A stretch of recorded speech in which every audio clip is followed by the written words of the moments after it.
Ron Hope, farm manager of Valley Island Farm. It was first Valley Plantation. I guess many years ago it would have been constant, as constant plantation is only about 100 meters away from us. And our mandate here is really to feed the people of Barbados. There has been a great upsurge in the local buying. We've seen many numbers passing through the farm, persons you have never seen, customers you have never thought to pass through the farm. We're doing a lot more business from the farm than actually doing deliveries and what's not. And during a dry season, we have been keeping our head above water. Farming can be a challenge, and there are many obstacles that we face. The first obvious challenge, obviously, would be climate. I would have mentioned some drought conditions we'd have gone through between January until now, with 5 months down the road. We haven't even gotten 5 to 6 inches of rain as yet for the entire year. So that's one of the first challenges, the climatic factors. That obviously puts a challenge then to water and that kind of stuff. Then there's challenges that you would not like to face: praedial larceny, the landless farmers, and they're deciding that they can take what we plant. Besides working hard during the day, we are now put now to do some hours at night as well to protect the same crops that we work hard to grow during the day. Then you're faced with the monkey. Once you disturb them or you are aggressive towards the monkey, he will come back and be a nuisance to you. So far on the farm, and Moses would have guided me a lot on that. You just plant and plant enough for the farm and enough to sell, and let them do their thing. They come for the mangoes. We don't really sell mangoes, so that's not a problem for us. But they bite the beets, they bite the watermelon. I had a little corn as a little shadow row. Well, I only knew it was corn because we planted corn there. I have not seen any up to now, but the monkeys are enjoying themselves in that corn. So that's good for them, because it's not a crop that I planted for a real profit. So the best way to control them, to me, is to coexist with them. One of my major challenges is the hare, what we would call a wild rabbit. We had some watermelons when I first came, and some cantaloupes. And they were developing well, and then you will go and you will see a big chunk of it missing. First I was puzzled, what could be going on? But then, speaking of Moses, he got, I said, 40 years experience. Moses said, but that's a hare. I said, hare? And then if I'm talking to other persons around, and then myself moving around at night now on the farm, you see them all the time. Right, so we have a good visual of the damage caused by a hare. As you can see, that area bitten out down to the seed when it was a very young melon. And of course, once you have damage like that, a hare is a rodent. We would not sell this produce. So we just take it off the van, and we would have lost this for sale. Now, you would see this here maybe about 10% in the fields. So when we're looking for, remember, we have melon patches that will give us 5 to 10,000 pounds at a time on a monthly basis. You would see at least 500 pounds to 600 pounds we would have lost to hare damage. So we've started to have a little mini feast with them. There's some good meat too as well, man. Tasty, quite tasty.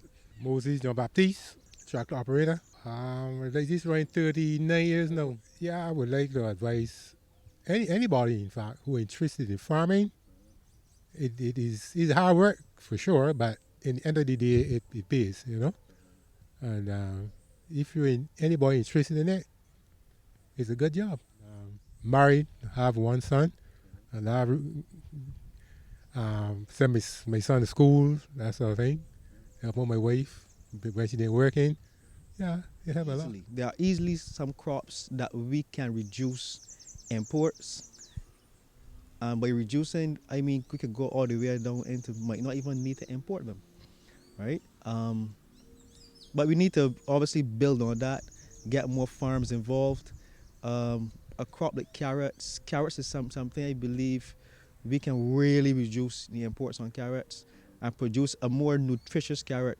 That's something we need to also guard against. Something locally grown is more nutritious. One, you're also helping families that live in Barbados maintain jobs and that kind of stuff. So it's not only the fact of maybe getting some cheap produce. You're getting healthier produce, more nutritious produce, and you're helping the economy, right? And makes island a lot healthier place. We got elderly people. Barbados is known for having, the older generation. We're known for having the most centenarians. How do we do that? You are what you eat. We need to produce what we need to eat instead of the importing. Get the children. We need to get into the school meal service with pumpkins, carrots, and all these ground provisions, and let the children eat the local food.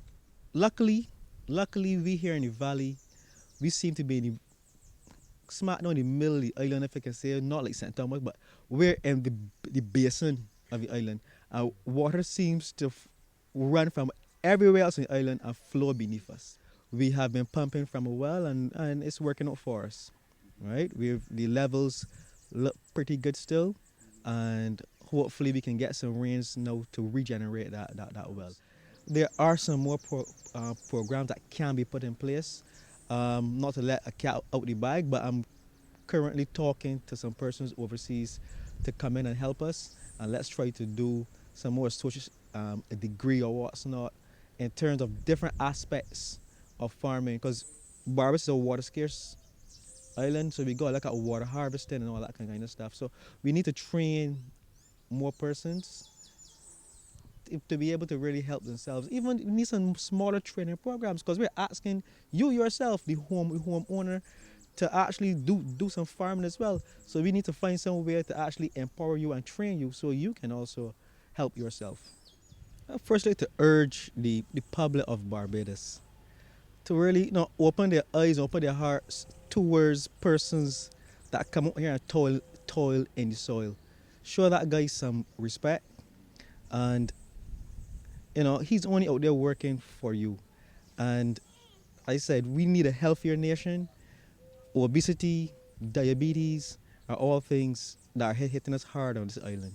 And these are things that we can reduce. These are things that we can easily, help if we really invest in the farming. Obviously, we're asking, we're pleading, as it relates to praedial larceny, that the laws and what's not change. I know this particular minister, he's targeting praedial larceny, changing the laws and what's not. As soon as that can be done, we'll be gratefully thankful. You cannot be here toiling every day to come out on the mornings to see it go missing. We've had to make an investment in security now to protect our crops, which adds a cost to the actual crop. We're trying not to pass that on to the public of Barbados. So as soon as we can reduce praedial larceny, we could even go to greater heights. Yeah.